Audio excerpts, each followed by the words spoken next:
Welcome to the Fine Print, ladies and gentlemen. I'm your host, Caleb Teskey, with a fantastic guest for you today.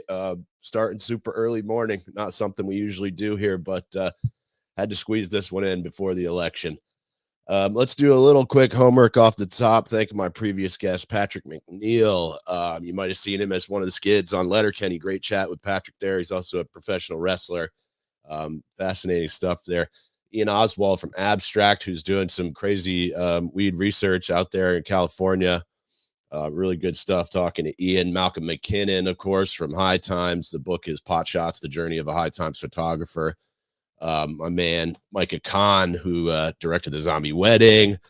Jeff Nordahl from Jade Nectar. Great interview there with Jeff, if you haven't seen that one. And then coming up, I got some really good stuff, too. I got the subjects of this book. It's called Flying High, The Great Cannabis Caper. Billy Deacle and Marty Rollins going to be joining me soon to talk about that smuggling operation they're involved in. And then Adam Brook on Sunday, who's they call him Mr. Hash Bash. He's out in Michigan, and I'm super excited to have Adam on. Anyway, that's all the homework we got. Today, guys, we're going to do a little local politics. I'm very excited for this show. You may have seen my previous interview with my guest today. We did one up at his farm last year. It was super fun. He served in the Vermont Senate and the House of Representatives for, I believe, a total of about 16 years. And now he's running for Lieutenant Governor of Vermont. Guys, please welcome to the show, John Rodgers. John, thanks for being here this morning, man. Hey, Caleb. Thanks for having me. Cool. So before we do anything serious, could I get a 5-minute life story out of you?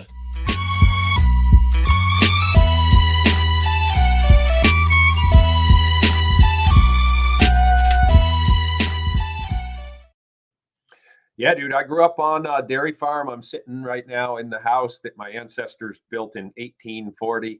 My wife and I purchased this farm in 2019, just before COVID hit. I served in the legislature for 16 years, 8 in the House, 8 in the Senate, all as a Democrat. But as many of your listeners will know, I have switched parties. I never really fit in any box. Where I grew up, Democrats were fiscally conservative. And I felt like I could no longer be part of that party after the last couple of years and the crazy expenses that they've added to the cost of living for Vermonters. So I've joined Phil Scott and the other moderate Republicans to try to address affordability and public safety. Those are the two big issues. And there's a lot of other issues, but nothing else matters if you can't afford to live here. So I do still live on the farm. We do grow some hemp and cannabis. We also have a rental business. My wife's a full-time nurse. I do stonework and excavation. So we got plenty going on. Never a dull moment around here. And I've enjoyed traveling the state and meeting people.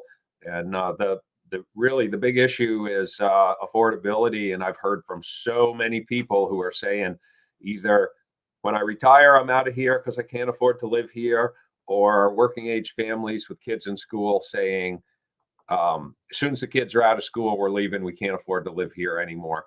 And those are the folks that we need here. That is the demographic that we need more of, not less of. So working hard to try to win this election and provide some balance in Montpelier. Excellent. And I'm going to put you in the big box for the rest of this. Bam, bam. Oh, cool. Oh, and I wanted to say one more thing, Caleb, and that is once my shoulder heals up, maybe we should get some East Coast, West Coast wrestling going. I see one of your guys in the intro was into wrestling, so I always loved wrestling too. Awesome. Yeah. And my man, Pierre Bichon, was also a professional wrestler. His whole family was involved in professional wrestling. That's cool. Yep. I'm a fan. So would you mind just also giving us a little background on some of the committee work that you've done prior to your run for Lieutenant Governor, please? Yeah, sure. When I was in the House, I served on the Institutions Committee the entire 8 years that I was there. It was a good fit for me because the main work that the Institutions Committee does is overseeing all the state buildings, all the new buildings, all the maintenance, and the inner workings of the buildings. Does a lot of other work as well. But because I've been in construction most of my life, real good fit for me. I enjoyed that, but I also spent a lot of time outside the committee doing other work. I did a lot of work on criminal justice reform back in the days when we had overcrowding in our prisons and tried to figure out ways to get nonviolent offenders out. So that was some great work. I did a lot of work on aquatic nuisance species, something that not everybody's aware of, but we have a lot of invasives, both in the water and on land these days.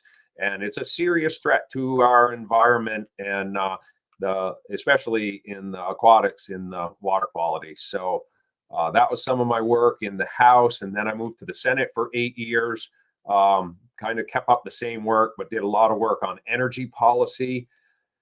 The energy policy that the majority has been forwarding for the last 20 years is very regressive. We have poor and working class people paying for rebates on electric cars, for net metering.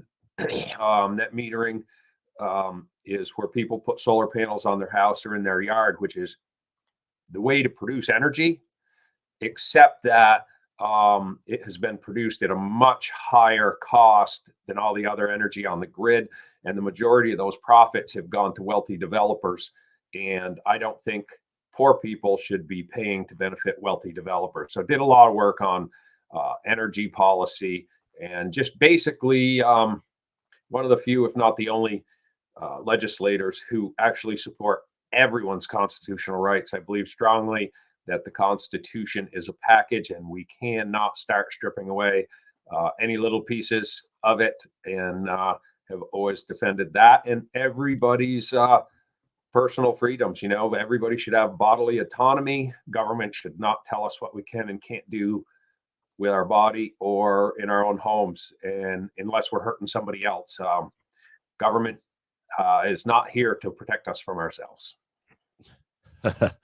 Oh, wait. Oh, I'm freezing up there for a second. Okay. Yeah. Sorry. My computer's a little slow this morning. Thank you. And I had one question that I know you touched on this a little as to why you switched parties, but somebody told me I should ask you, why not run as an independent? I was curious if you had any thoughts on that, John. Yeah, I thought about it. It's super hard to get elected as an independent. In your smaller races, like your House races, it is easier because you're more intimate. It's a much smaller community. But in a statewide race, you really need the support of a party. And, just like the party I used to be part of, there's some folks who in the Republican Party don't like me. Some of them won't even vote for me because I'm not far enough right. I've always been a moderate. And I like to tell people the old joke back in the day was the only difference between a Vermont Republican and a Vermont Democrat was the time of day that they milked their cows. And when I first got involved in the legislature, it really was very much like that. There was a ton of moderates, Republicans and Democrats. We had better balance and the moderates could swing the vote. So it made for really good compromise legislation. And we just don't have that anymore. But basically, the progressives have taken over the Democratic Party and they don't have the same values. And where I grew up, Democrats took care of people. They were fiscally conservative. And I don't see that in today's Vermont Democrats. I see it's almost like class warfare. There's two Vermonts. There's the folks that are doing really good, that, made money in, some other state or telecommute and make big money, or came here with family money, and they can all afford the higher taxes and higher electric costs and all that. But the people that I know and represent can't, and it's just become unaffordable to live here. And when I looked around, I saw Phil Scott and the moderate Republicans standing up for the people that I know. And that's when I decided to join the party of Phil Scott. I did not join the party of Donald Trump. Let's make that clear. I don't support Donald Trump. And that's one thing that's, upset a lot of right-leaning Republicans. But as I tell people, who I'm voting for shouldn't matter. In my race, you should pick the person that you think can do the job best. And if somebody that's further right than me isn't going to vote for me, they have to understand that they're helping David Zuckerman, who is a progressive. He's not a Democrat. He's not even being honest with Vermonters about who he is.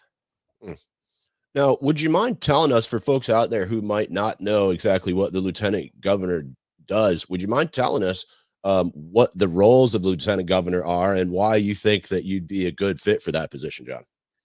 Sure. The official duties are you're one of three members on the Committee on Committees. So you pick where all the senators serve on committees. You help pick who's going to be the chair, the vice chair, which committees they're going on. And then when there's special committees or conference committees, all of that you're on. Also, if there's a tie in the Senate, you get to break the tie and you run the meeting. You run the Senate meeting whenever they're meeting on the floor. So those are the three big things. You shuffle some papers. When the Senate passes something, you have to get documents signed and get them over to the House or get them to the governor's office, depending on where they're going. Other than that, it is a job that you can kind of make your own. And that's where I want to do things differently.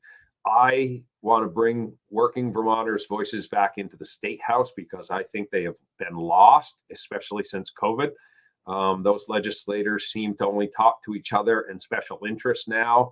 And the voices of working Vermonters have really been absent from that building. So that's one thing I want to do. I want to work with the governor. He doesn't work with the current lieutenant governor because he doesn't trust him. And quite frankly, from this campaign, I've also learned not to trust him. He's gone wicked negative, and he's sending out emails every week with lies and misinformation about me in them. So I don't think any Vermonters should trust him at that point. And that's the one thing that I will promise Vermonters is that I'll always be open and honest. I've actually had people in the legislature that I worked with tell me, John, you're too honest. And I'll take that criticism any day. And you will not find a single person in that building that I ever lied to, because I never lied to one of them. And that's my promise to Vermonters right there, is just transparency and honesty. Well, and I've said the same thing. I said, man, this guy might be a little too honest. And, Yeah. sometimes when you're playing politics games, that could be a problem. It seems like, unfortunately. Yeah, I don't play games. It's like this is real stuff that affects real people. And I think the people deserve that. I think they deserve open government and transparency. And, it's like all these guys that supported the double-digit property tax increases. Now they're trying to backpedal and, and all this political speak. And it's like, no, just own it. You got to own it. It's a little late for backpedaling on that. I think the law already went into Absolutely. effect. The bills are in the mail. So, John, I do want to, and so I'm going to tie some of this in. I want to dig a little deeper on some of these issues, but I want to connect it to these press conferences that you've been hosting at the State House. Now, I've come for a number of press conferences and also some other ones with the PFAS Coalition and stuff like that. But I'd like to ask you sort of why you've decided to put these together. I know James Ellers has been there sort of hosting. I'm curious. I've seen a lot of my friends, people that I went to high school with from the Northeast Kingdom, have taken days off work to come attend these things. I'd like to know sort of why you put these together, man. Yeah, so there's a group of us that were talking at the State House, and we're just seeing the place become unaffordable, and what a lot of us think is an attack on the culture of the historic Vermonters. The whole hunting, fishing, trapping thing, gun ownership, and farming, logging, traditional uses of the land. And so you mentioned James Ellers. He's a good friend of mine. He's more liberal than I am. Mike Covey, another friend of mine who is more conservative than I am. I'm very moderate and middle of the road guy. But we operated on this premise that, okay, we got all these different groups that we're part of and we represent, and they're all saying the same things. So we said, well, we know we're not going to agree on everything, but let's get together and push back on these things we do all agree on. So we had people, one of my friends that was there said, I consider myself a socialist, she said, but and I don't mind paying high taxes and fees if we get services, but we're paying all these taxes and we're getting no services. And all the way to the other side of the spectrum, where people on the very far right and everybody in between. And we just pulled this diverse group of people together to try to push back on the legislature and say, this stuff that you're pushing forward is not working for the rest of us. It's not working for the Vermonters that are out there grinding it out every day to make a living. And we had an effect. We did get the Fish and Wildlife bill hung on the wall. That was a big one, to stop them from destroying the Fish and Wildlife Board, which has operated well. And I would say it's one of the best operating boards in the entire state and has been for years. So we saved that. Unfortunately, they didn't listen to us on our support of the governor's vetoes of these bills that are making it too expensive for the rest of us to live here. But that was the start of this whole run, just talking with people going, hey, John, are you going to run for something? And at that point, I wasn't really thinking of it. I got my 20 years in politics. I've done my public service. It's literally cost me hundreds of thousands of dollars to be there, in lost time, lost work, not being with my family. So there is a serious cost. And that's part of the problem with recruiting good people to run. At this point, you almost need to have some sort of independent wealth or be retired and have a good pension, or like me, be ready to make a serious financial sacrifice to be there. So it is tough, but enough people talked to me about running, and I saw what was happening, and I'm worried about if it keeps going, if my grandkids will be able to live here. And so I said, okay, I thought I was done politics, but here we go again. I'm stepping up, and here we are. Yeah, and you beat me to my next question, which was kind of why you decided to jump back in. I remember one lady during the press conference, she was in the back, and she goes, "Come back, John." And you've had some time off, and I assume maybe that was some nice downtime. But here you go again. Yeah, no, and I've told a couple people this summer, even though it's really been a kind of a cool summer, even though, it's tough. You're running every day. You're all over the place. You're not home much, but it's been great meeting people, talking with people, seeing a lot of places in Vermont that I've never been to. It looks like a tiny state on a map, but when you try to cover it, man, it's pretty big. It's a lot for one person, for sure. Yeah, it is. So also, I was hoping you would explain for some folks who maybe just don't follow politics super closely, the implications of this supermajority that's happening in our legislature and what that allows them to do, and maybe how that's driven policy in a direction that you don't find that encouraging for the state. Yeah, and there's the interesting thing. So for 6 years of the governor's term, he was able to negotiate with them because he had enough members in the House to sustain a veto. Now that there's a super majority, they no longer have to communicate with him at all. They can run right over the top of him, and they proved it. And the president pro tem actually stood up in his end of the year speech and said, we've proved that we don't need the administrative branch. We don't need the governor. We can do whatever we want. And so I would say that everybody out there listening needs to understand that my opponent and the liberals in the supermajority own everything that's happened in the last 2 years. They own double-digit property tax increases. They own double-digit medical insurance increases, more homelessness, more drug addiction, more violence. The list goes on and on of the cost and problems that they did not address in the last 2 years. And if I'm not mistaken, my first reading of the property tax bill, they wanted it to be more like 18%, and it settled on 14, I believe was the final number. if you ask me, both of those numbers seem ridiculous. And I mean, seriously, like how long can that go on before you can't live here anymore? I know a lot of my friends have said, maybe we'll move out of state, which is super unfortunate because I love living. This is my home, like I grew up No here. kidding. Me too. My friends and family are here, and to hear people talking like that, it's very discouraging for me personally. And that's the most shocking thing about this campaign is the number of people I've heard that from, Caleb. And I'm feeling the same thing. I want my kids. I got one boy that is here building a house, and the grandkids are going to be close. I love it. My other boy's in Virginia and trying to figure out if he can come back. But he and his wife, he went and joined the Navy right out of high school, and he said, "Dad, we went down to see him this spring when they had their first baby." And he said, "Dad, when I was in the Navy, all I thought about was getting back to Vermont." And he said, "Now, if it wasn't for all you guys being there, I would never go back." And I mean, that broke my heart. Sure. That's brutal to hear from your own kid that loved this state so much because it's changed so much. He's going, "I don't recognize that place anymore." Mm. And it seems like it's happening quickly, man. Even in my, I'm just turned 40, but even since and maybe it's just because I'm paying more attention now, but it seems like the acceleration of how unaffordable this has become, it's really increasing. Exactly. None of us got a 14% raise, did we, Caleb? I sure didn't.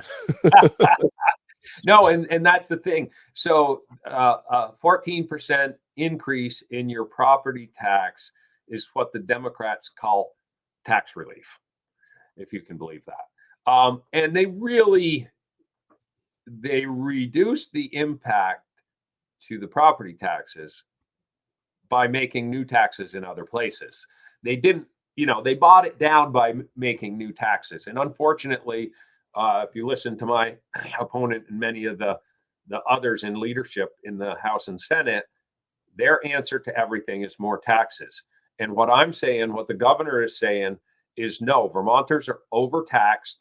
We go back to the drawing board. We have to look at the way we're running the education system and say, okay, something's wrong. We're one of the highest spending states in the nation. We're getting very mediocre to poor test results, and we're spending more than Vermonters can afford.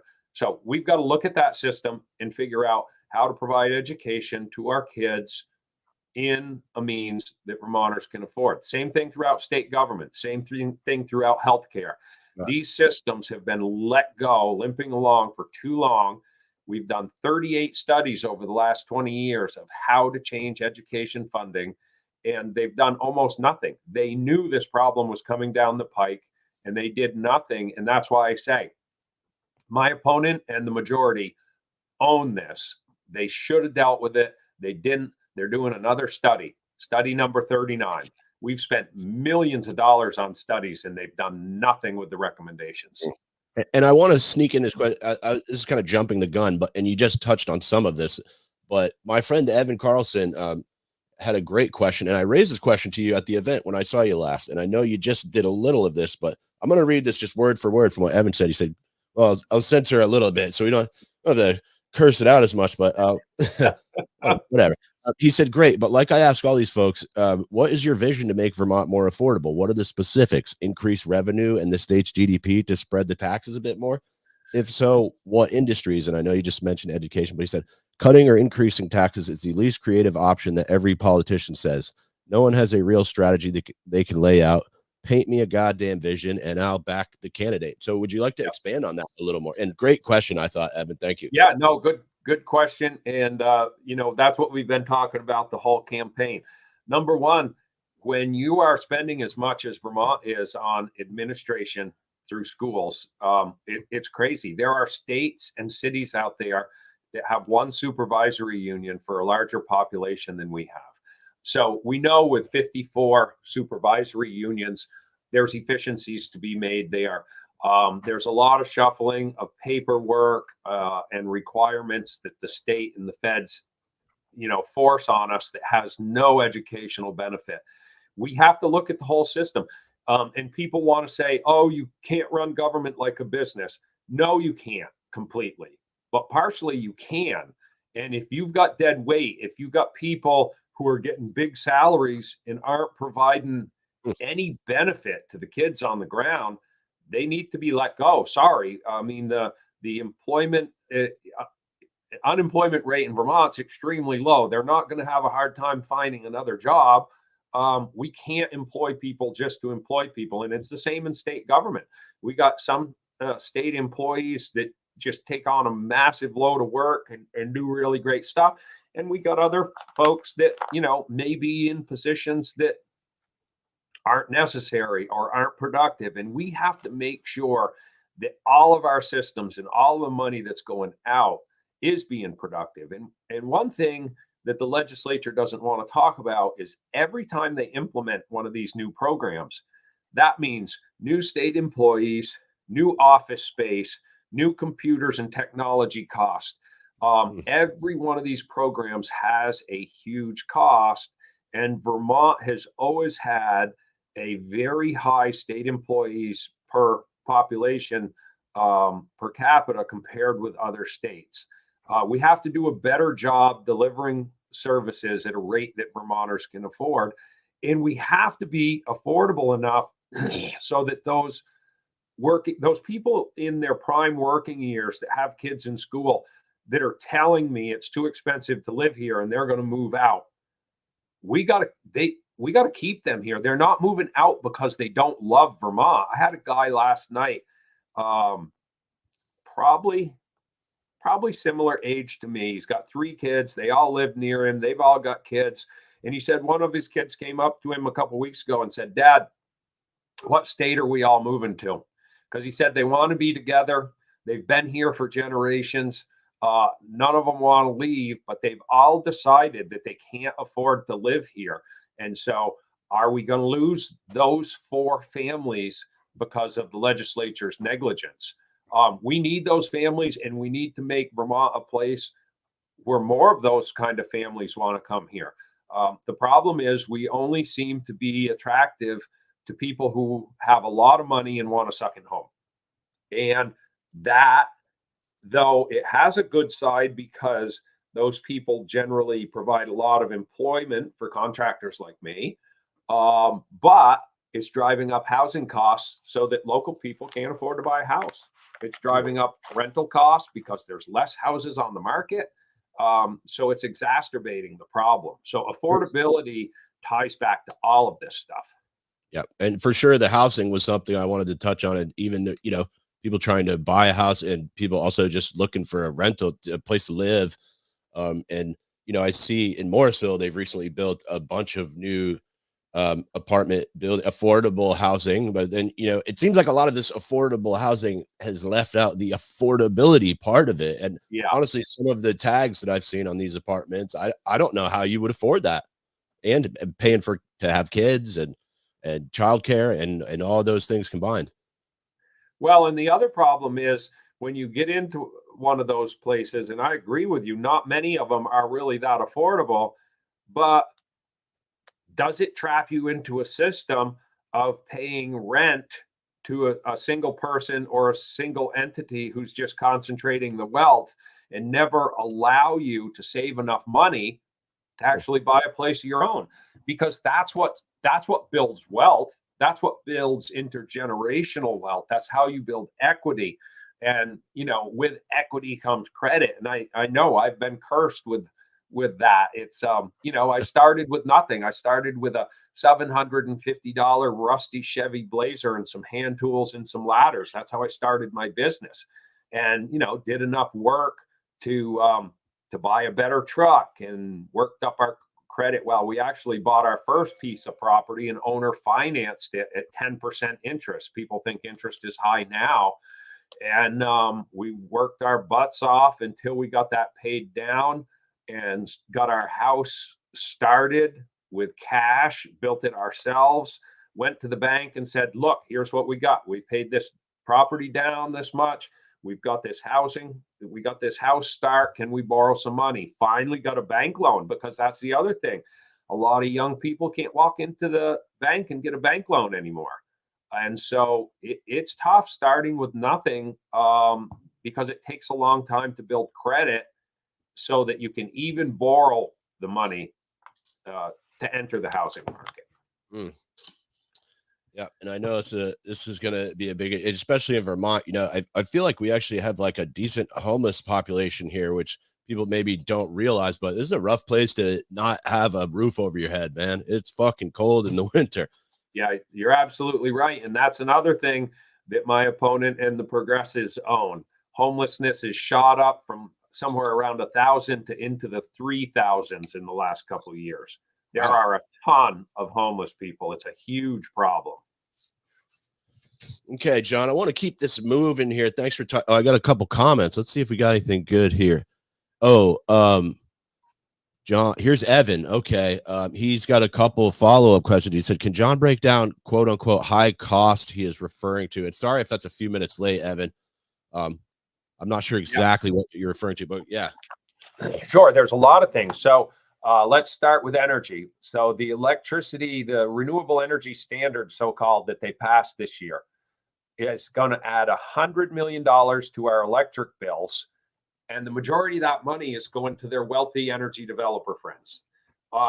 Totally unnecessary spending. If we go back to net metering, Paul Hines actually did a great story way back when. And if you want to Google it, everybody should read that story. A VPERG lobbyist successfully lobbied for that net metering bill. When it was implemented, our electric for net metering was at 20 cents a kilowatt hour, when we could buy it for 6 cents a kilowatt hour from Hydro-Quebec. That money all went to wealthy developers. That lobbyist went out and started a business called Sun Common with investment from the people on the board of directors at VPERG. It was a total scam. It should have been illegal, but it wasn't. They built the Vermont electric ratepayers for hundreds of millions of dollars over the years on that system, and it all went to energy developers. And didn't Now they they just go ahead. didn't they just go bankrupt, Suncommon, and sell to a Texas company?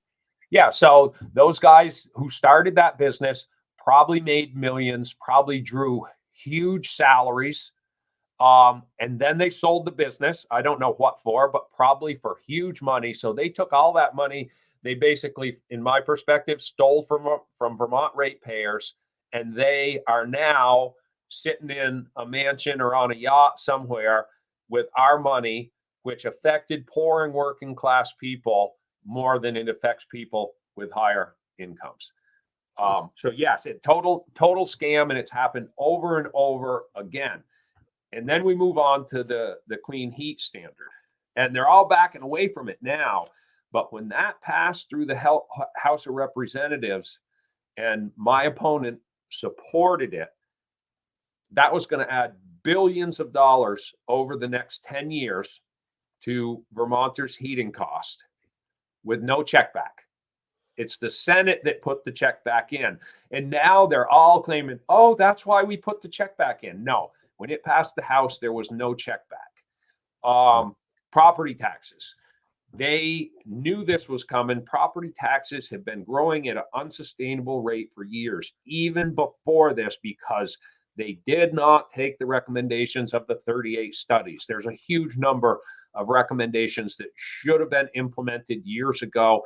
This would have saved us millions of dollars on our taxes. So to Evan's point, there are so many things that they're not addressing that are affecting our cost of living.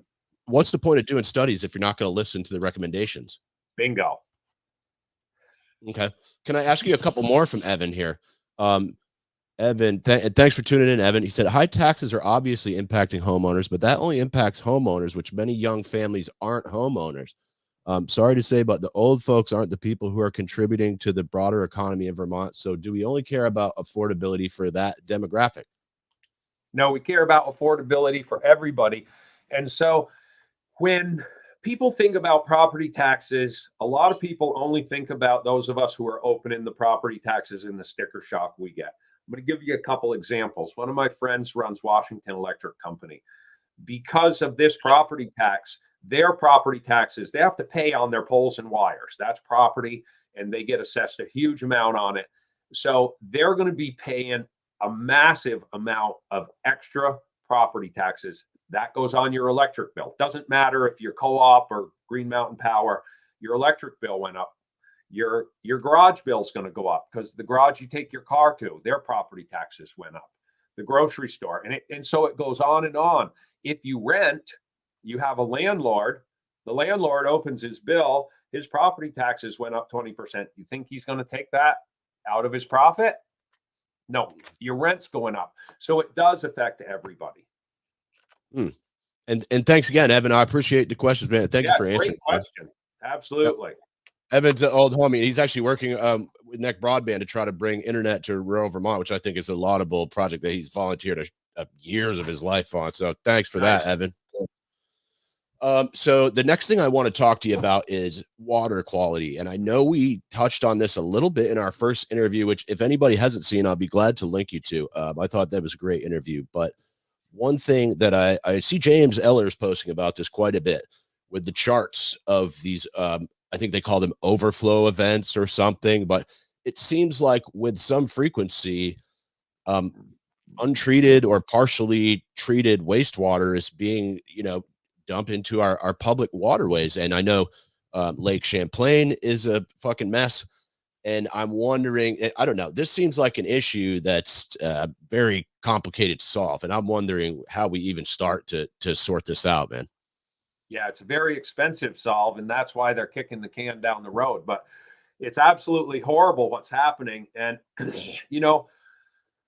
farmers have to be responsible, but the legislature's been trying to blame everything on the farmers, right? Farmers have come a long ways. Some of them still have a ways to go, but most of them are doing a just fantastically better job than they did years ago. But it's not just the farmers. These cities, like you said, when it rains hard, they are overflowing raw sewage into our waterways, and nobody's wanted to deal with it because it's an expensive problem.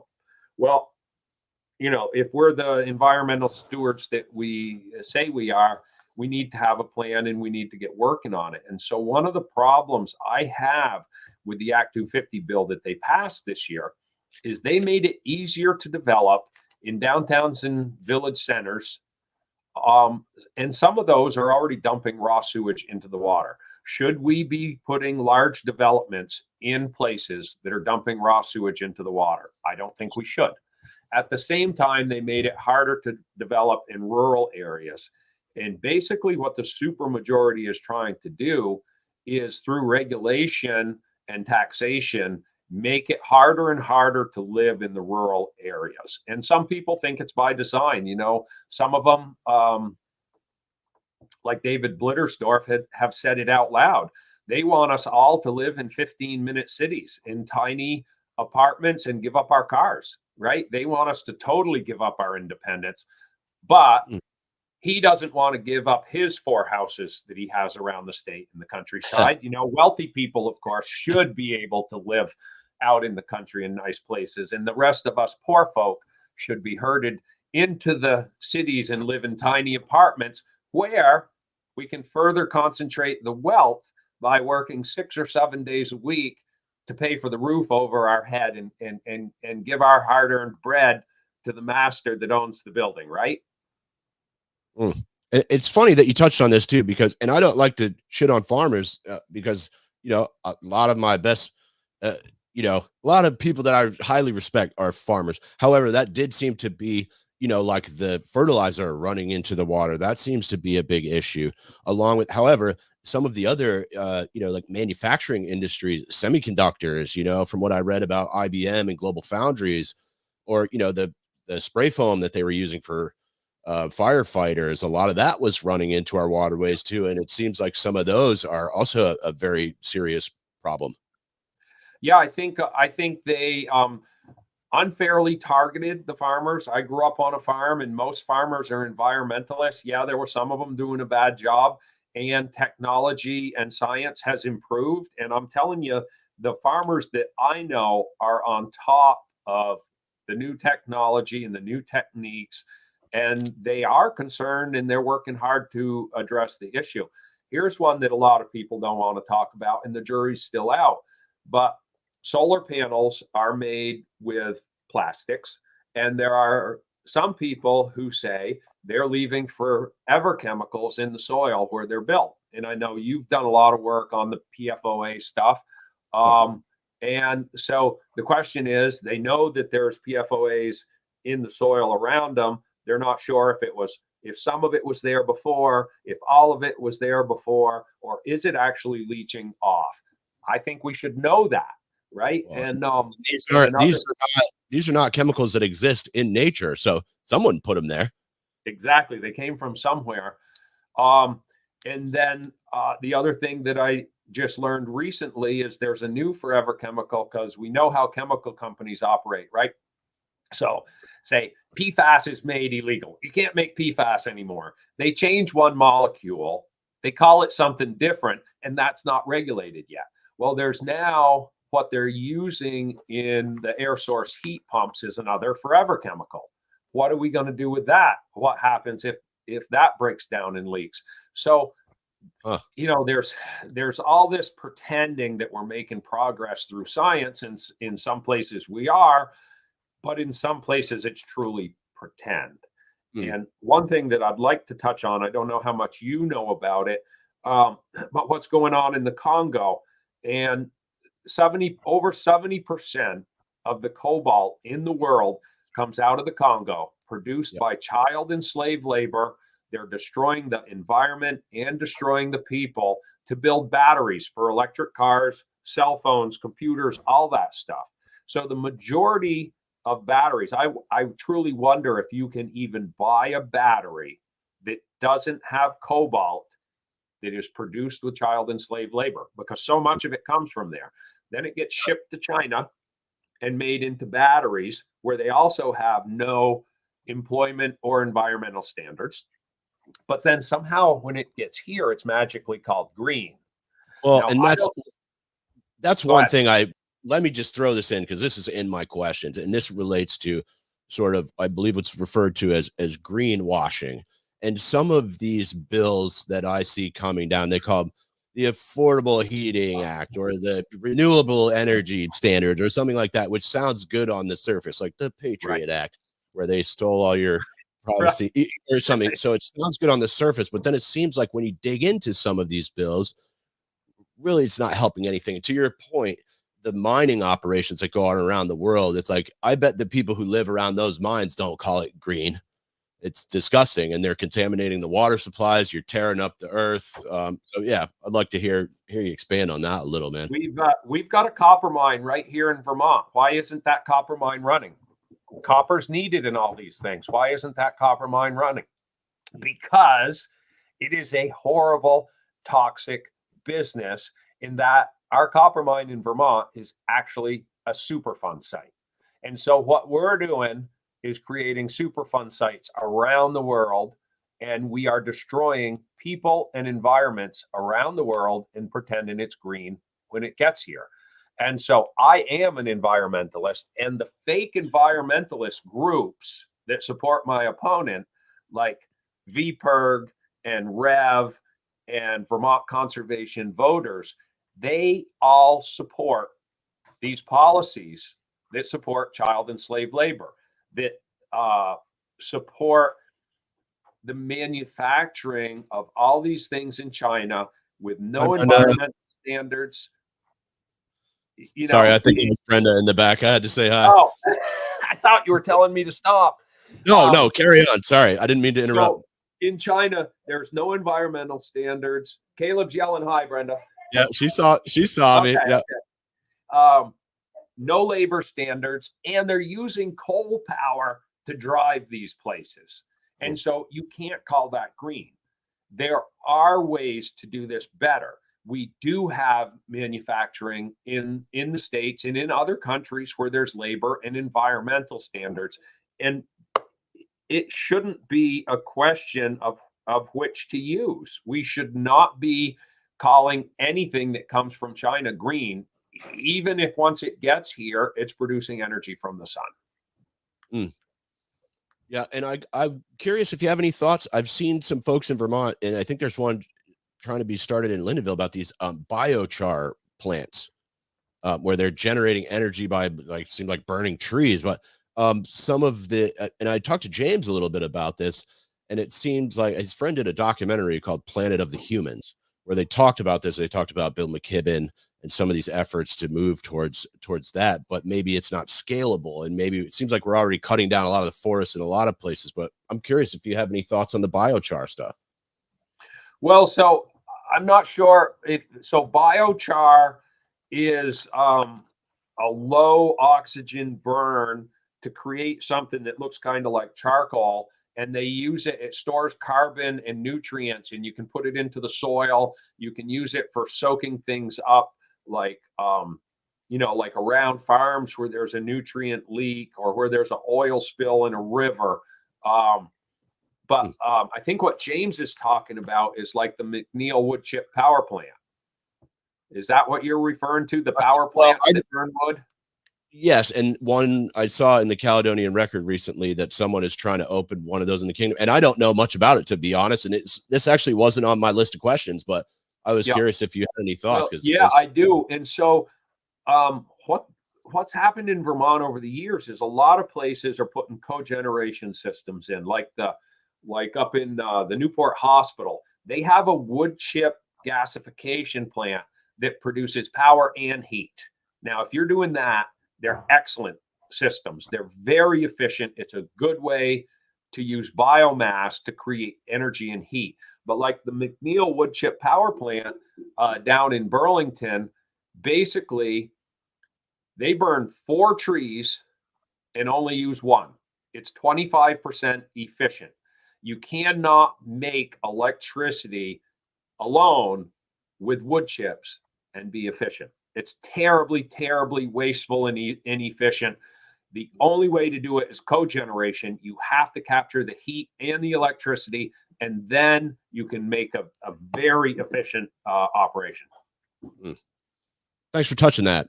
I want to keep it rolling here, so I don't keep you here all day, John. Well, I do have to step off for another meeting at 9:30, so you got me for a little bit more. Okay. Can we talk about? Oh shit. Okay. I want to talk about. Yeah, we can talk about shit. I wanted to talk about maybe a drug problem here in Vermont and some of the crime that stems from it. I know you talked a little bit about this at the press conferences, but curious to hear. And I grew up in the Northeast Kingdom, which had a horrible heroin problem for a long time. So yeah, love to hear your thoughts on that issue, man.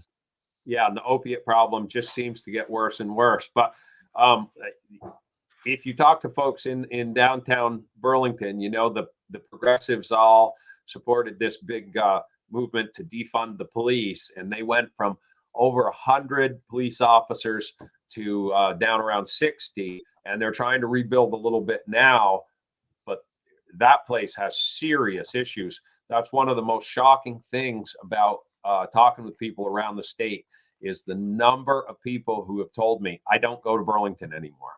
And, I got a friend, Adam Gross, down to Burn Gallery, and he says, their business is way off. And he says he talks to all the other folks who do business around town, and their businesses are off. I spent the day down there talking with shop owners, and they're all telling me. I talked with some folks who now, when they sell stuff to people, instead of putting it in a branded bag, they put merchandise in like takeout bags, like food takeout bags, because people are afraid of being robbed while they're walking back to their car. The merchants don't let their workers walk back to their cars alone anymore. And even walking in pairs, they had some scary stories to tell me. So yeah, it's a huge problem. There's open drug use. And I think we've just become known as a place where if you're a drug dealer and you get caught, yeah, you might go to jail, but you'll probably be out in a couple of days. And it's not okay. I mean, the drug trafficking and the drug dealing is a massive problem that leads to drug addiction, more crime, more retail theft, more healthcare costs, more homelessness. And we have got to give the law enforcement and the judiciary the tools that they need, the support they need to start going hard on these people that are making money off poisoning Vermonters. Okay, John, I'm going to sneak a couple more in here. I'd be remiss if I didn't ask you about the cannabis industry here. I know you helped work on the legislation S54. Recently, the CCB has put a curtail on issuing retail licenses and larger scale cultivation licenses, I believe. And I'm just curious if you'll give us a few minutes of your thoughts. And I know you're growing weed out there too. Into the farm. So yeah, curious your thoughts on the cannabis industry and how the legislation is playing out here in Vermont. Absolutely. That's great question. And I've been involved. I was involved while I was in office. As you know, over the last 4 years, I've still been traveling down to try to make changes. There's still a lot of changes necessary. My hope is that if I get elected as lieutenant governor, I'm going to be in the building and I'm going to be pushing hard to straighten this system out. There are still a ton of problems that need smoothing out.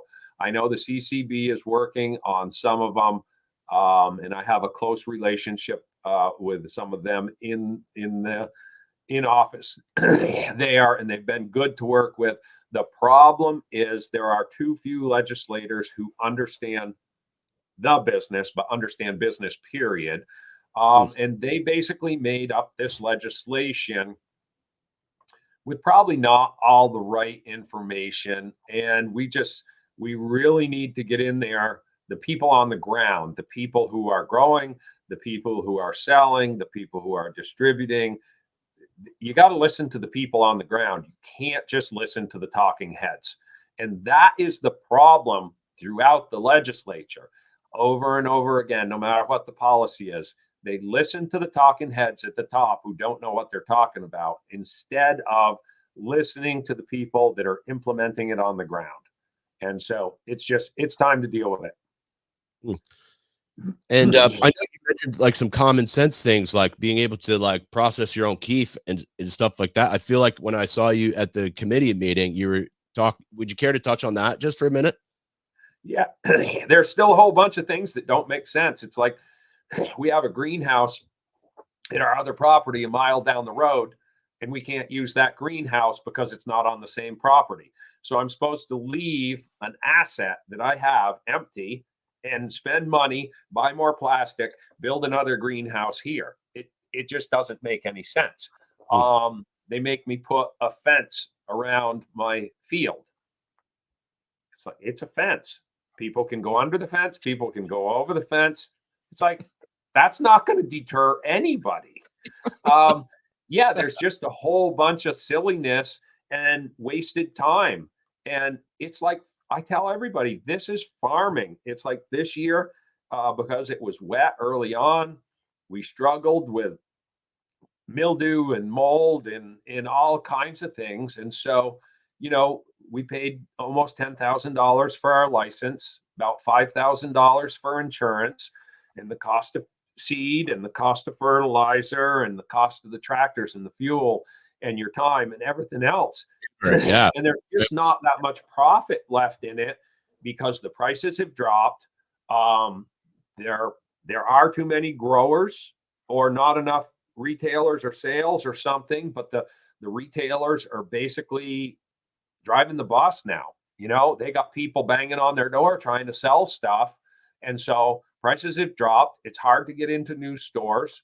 And it's just a lot of people are now looking at it going, there's a ton of people just going out of business that just said, nope, can't make enough money to make this worthwhile. And, we're sticking with it. We got the benefit of living through hemp. So if you think pot prices are bad, you should have seen what hemp prices did. Cool. All right, let me sneak one more in here, John, and then I think we could call it a day. And I want to thank you again for being here. Let me I do want to, before we get out of here, I got a little slap here. It's John Rodgers, guys, former senator, House representative, running for lieutenant governor here. I want to also just, maybe I could slap up your website real quick. John Rodgers for lieutenant governor. Rodgers for Vermont. Rodgers with a D, guy. RODGERSFORVT.com. That's the website if you guys want to learn more about John and his campaign. I guess the last thing I got here, John, which I'm super curious about, during one of these press conferences, you said you thanked the media who showed up, and you also kind of alluded to the fact that maybe some of the media has suppressed your message, I think was the wording you used. And I'm curious, we don't have to like name names or anything, but I'm curious what you meant by that. Or if you want to name names, feel free. But Yeah. yeah. Yeah, there was just a lot of media that was notably absent, that had been to other functions that only drew a handful of people. And I just questioned. It's like, okay, we filled the state house. We had hundreds of people take days off from work to come and protest and talk to their legislators about what they thought was going wrong. And there was a bunch of press that wasn't in the room, and I just found it odd. So are they partisan? Are they trying to suppress the pushback against the supermajority? I don't know what the answer is, but they're supposed to cover politics, and that was politics. That was the people in the people's house asking their legislators to go a different direction. And I was just disappointed that a lot of them didn't show up and cover the story. I was there. You were there. I'm the fake journalists were all there. Okay, John. So I know you got to go, but I always leave a little time at the end of the show here. And I plugged your website there, rodgersforvt.com, guys. If there, and I'm going to pull myself back up here. Thank you again for being here. If there's anything that we missed or any shameless plugs or shout outs that you want to give, now is the time. And then just please stick around for a minute after we get out of here. But thanks again for your time, and last minute's for you, John. Yeah, thanks for having me, Caleb. As always, it's fun chatting with you. I'm just thinking, I hope everybody gets out there and votes. I hope you know exactly who the people are and how they have voted in the past before you cast a vote for anybody. But really, my race to me represents the two Vermonts. My opponent, has tons of money, is not afraid of more taxes. I grew up poor. I've worked very hard for what I have. I've got a lot of friends that are working class, and we're all looking at the bills piling up here in Vermont and going, if this continues, we won't be able to live here like our, many generations of our family. And that's why I'm getting involved. I want this to be a place where we can all live and thrive. And so please get out there and vote, and visit us at rodgersforvt.com. Thanks. Oh, There froze up again. Froze up again there for a minute. John Rodgers, thank you so much. We're going to get out of here. I'm your host, Caleb Teskey. Remember, the devil's in the details, and the details are in the fine print.